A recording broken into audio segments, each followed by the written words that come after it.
I'm super excited about this table topper that Judy from Overland Park, Kansas sent me. I have a plan, and that was the reason that she sent this to me. We were discussing a plan for a custom project that she's working on. So first thing I did was layer the backing, the batting, the quilt top, and I did based around the outside edges to stabilize it. Next thing that I did was stitch straight across here with my ditch work, and now I'm going to be traveling down the ditch here and over here. I'm going to separate this into the areas that Judy had pieced the top. So what's really cool is that she pressed her seams to the side, which makes doing stitch in the ditch absolutely a dream. That is the first thing that I'm going to do to stabilize the project before I go into the custom quilting. Pull up my thread here, needle down, needle up, swipe under to bring up the bobbin, and I can do a few locking stitches right there if I like. Be careful that it doesn't become obvious though. You don't want to have too much thread buildup.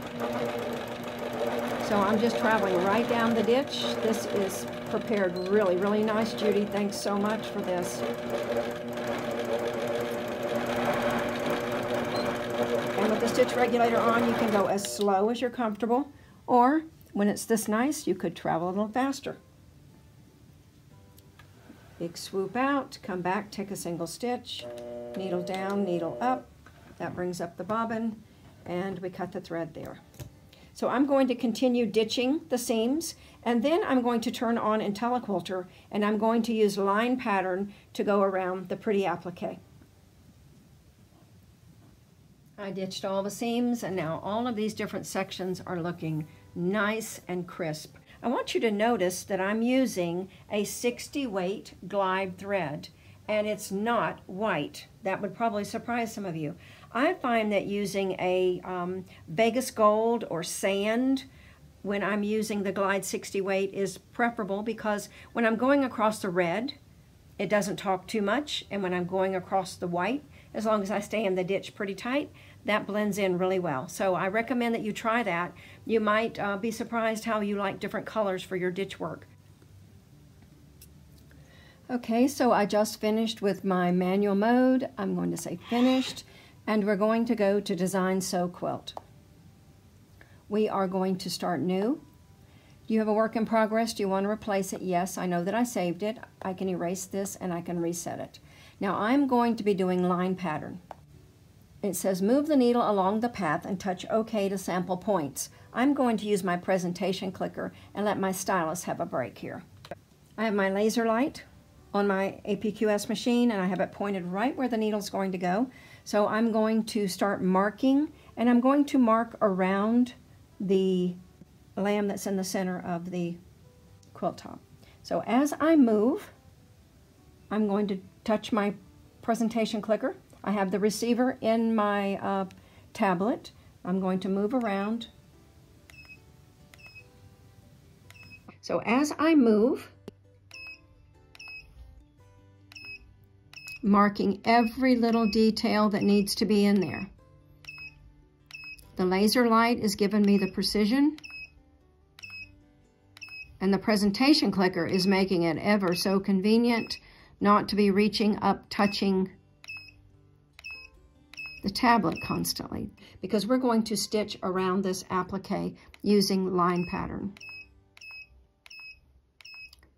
You hear the little beep?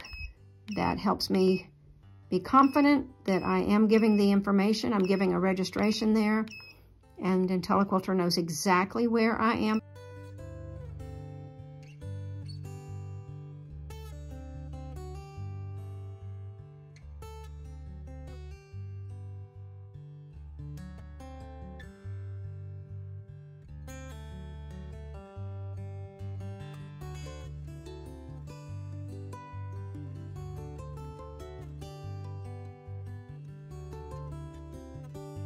I don't have puffy batting. If I had puffy batting, I'd also have more draw up. So that's something to remember when you're choosing your batting to go under applique. That looks good. So we're going to say finished, and I'm going to say sew quilt. select the first pattern to quilt, this one, and continue, sew quilt. It's moving to begin. I'm going to continue working around each of the appliques, doing the same thing, line pattern, mark on quilt, put in as many registration points as I need, and stitch around the applique. I've used line pattern to trace around the second lamb with the star, and we're going to stitch it out now. I stitched around the applique, all of the applique, and I stitched in the ditch between these different sections. I'm going to go to the center lamb, and I'm going to do add pattern, add an echo pattern, and I'm going to use the silhouette, the line pattern that I created. I'm going to use that as my design to echo. I'm going to edit a block, and I'm going to add a block. So I'm going to add a block, a standard block. I'm going to mark on quilt, and I'm going to use my presentation clicker to mark the block.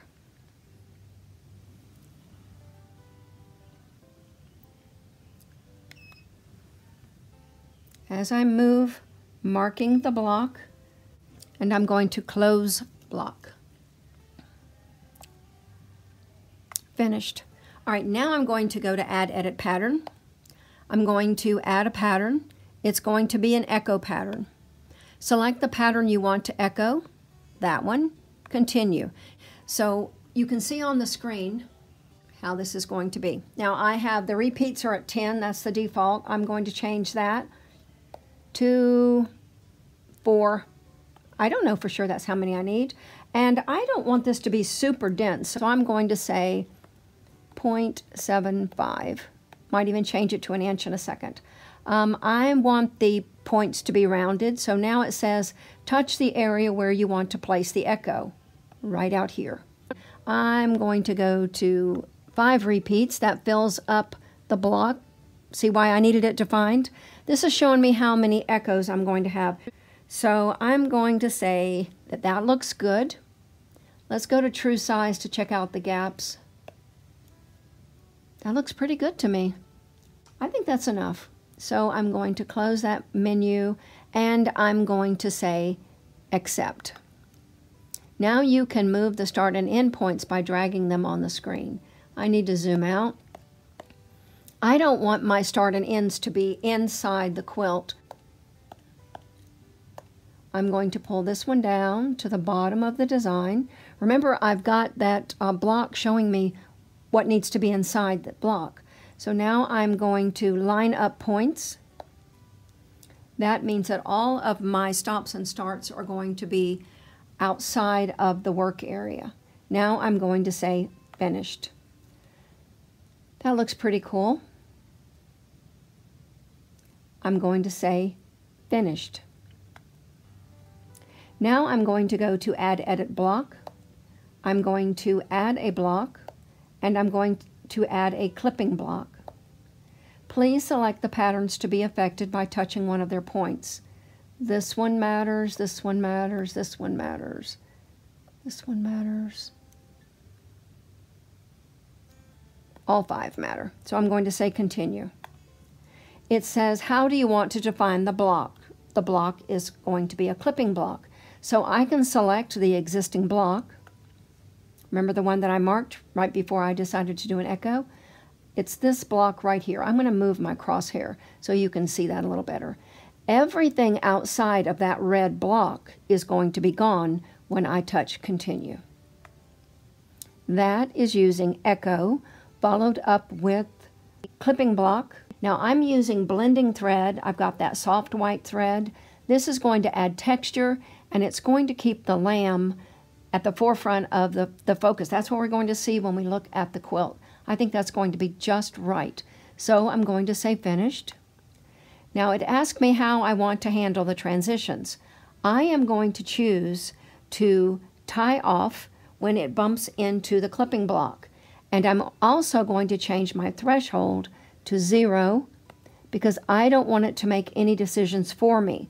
When it comes to the seam where the block is, I want to decide if I travel or if I stop right there and tie off. I'm going to say accept. Do you want to commit to these transitions? Yes, I do. And that takes us to add edit block. I'm not going to add anything else right now. I want to go ahead and stitch out the echoes.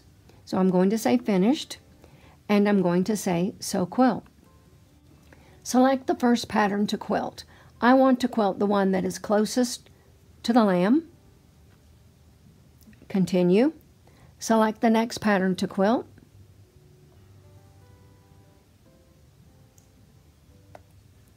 You see what I just did? This one's going to start, the first one is going to start on the right, go up. I'll travel in the ditch to continue the design all the way around. When I get to the bottom of the block, I set up the next echo to start on the left so that I could access that by just stitching along the bottom of the block, and then I'll go up and decide if I can travel all the way around or if I am going to stop and tie off. Just because I say that I'm going to tie off doesn't mean that I have to do it. Select the next pattern to quilt. I did, so I'm going to say continue. How do you want to connect this pattern? I want it to stop to cut threads. Select the next pattern, would be the third echo. Continue, stop to cut threads. The fourth echo. I could swap the start and ends here if I'd like. And now I'm going to say continue. And then it asks how I want to connect the pattern. I want to stop and cut threads. And it says select the next pattern to quilt. There's a tiny bit at the top left corner. I'm going to say continue, stop to cut threads, and it's time to sew quilt.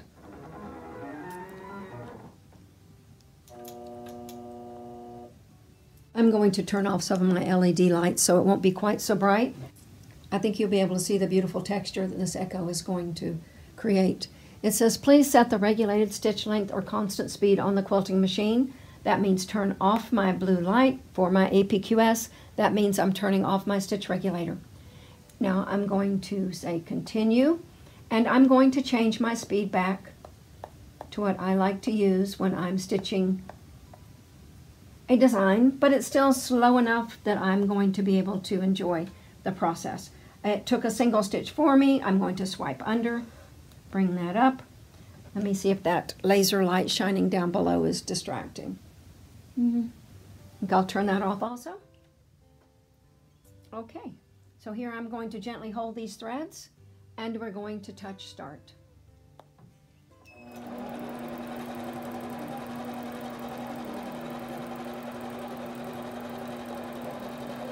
It stops when it gets to the seam because I told it I wanted to stop to tie off, but instead of tying off, I'm going to move the machine while stitching in the ditch to continue the echo.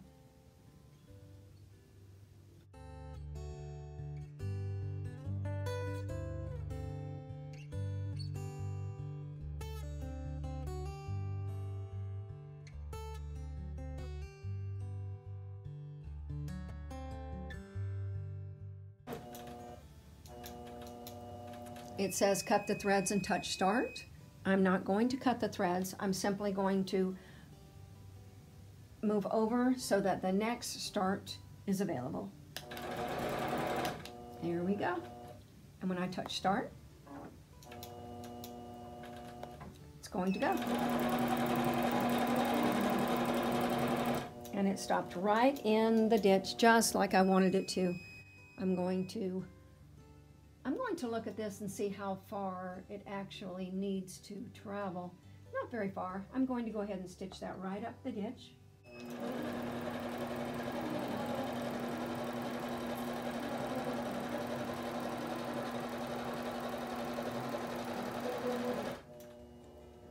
It bumps into the seam, which is this time in the ditch. I did my locking stitches, cut my threads, and then I'm going to say start. It travels to where the design resumes, takes a single stitch for me. I'm going to swipe under to bring up my bobbin thread. I'm going to do some locking stitches right there in the ditch. And move the thread out of the way, touch start. And the echo continues. That's Echo number 2 completed, and now it's time for echo number 3. Cut the threads and touch start. It's traveling up. You see how this works with echo? We told it what we wanted to do. We told it what we wanted to echo, how many times, what we wanted the spacing, and then we added a clipping block to trim off everything that we didn't need. I don't think this could be any better, do you? So I'm going to continue doing this, and we will see the results in just a moment. Look at the chunky little sheep now. Now I'm going to work on the red outside borders and the striped fabric at the top. I'm planning on utilizing the stripes in the fabric, and I don't want it to be too close together because remember when I did the echoes and the lambs, I didn't want that to draw up the interior of the little quilt. I've decided to use line pattern to travel on the printed lines in the upper fabric. So I'll just do that and check back with you. Now for the final decision, I'm thinking I'm going to mark on quilt to define the red small borders on each side. I'm going to create a block. I'm going to add a pattern, but it's going to be a block pattern. I'm going to use the current block, it's still red. I'm going back out to my borders and sashes, and I'm going to find that. I'm loving it. Now let me look here. Zoom out. I need to make it a little taller. And I need to make it a little narrower. And I need to move it closer to the seam on the interior. All right, turn the grid back on. Take it to 1/4 inch. I don't want to get that underneath the binding. I want it to float. So I'm going to move it up. That's the top of that block. And it should go there. Let's look closely. So I've got my 1/4 inch, which would be for my binding, and then another 1/4 inch or so.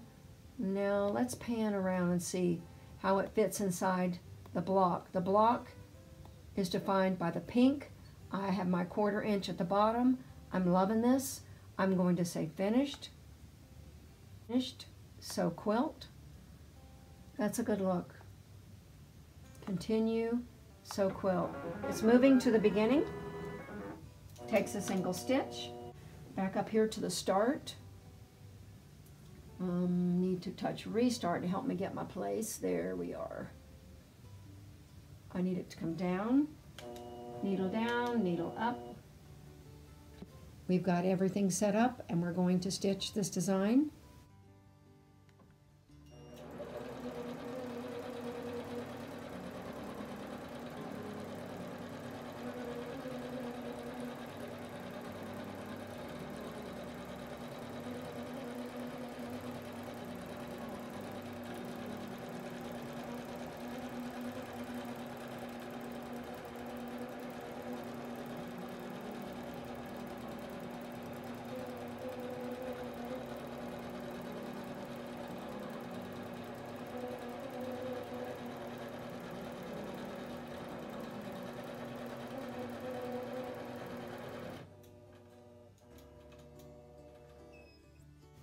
And that's stitched. I'm going to copy the design on the left and move it to the right, and we will stitch that out also. So I marked the block. We went into Add Edit Pattern. We copied the pattern, and then we touched Move and moved it over to this border. Maybe we even need to rotate it a tiny bit. That looks good. That looks really good. I'm going to say hooray and say finished. That looks good. Finished, sew quilt. This one, continue, sew quilt. It moves to the beginning. Takes a single stitch for us. Let's take a peek down below.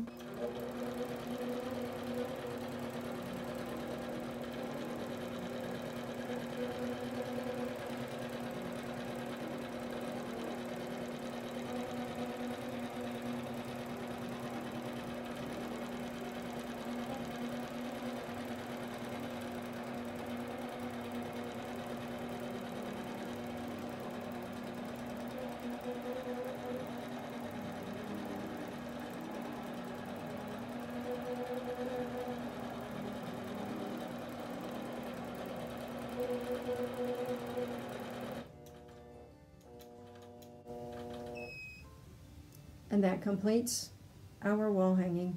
This has been fun, Judy. Thank you for sending this to me, and thank you for allowing me to use it in my video. Everybody, don't forget to subscribe. I am doing videos on a regular basis, and I would really like for you to be part of our group. Everybody take care. Bye-bye for now.